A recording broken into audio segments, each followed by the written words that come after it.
the load centers where they're required, the voltage level then will be brought down, will be stepped down.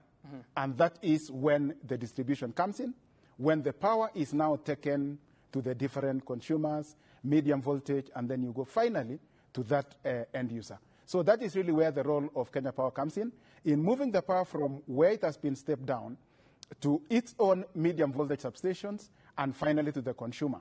But apart from that, Kenya Power also does what is called the dispatch function.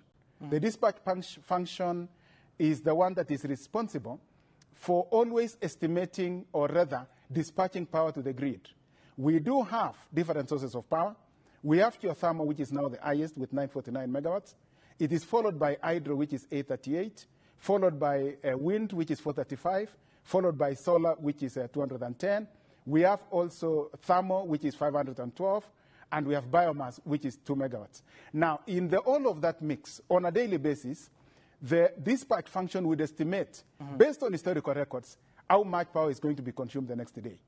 Once they have established and estimated, then they are going to do what is called planning. Planning in the sense of knowing what power must we dispatch, say, at 10 o'clock. If we estimate that the demand for tomorrow at 10 o'clock is going to be 1,400 megawatts, which are these sources which we would require to put into the grid, based on, first of all, the master dispatch. Once you've put in all the master dispatch, you now use what is called the merit order, which is the cheapest comes in first until you meet that particular demand. So we do also do that dispatch function.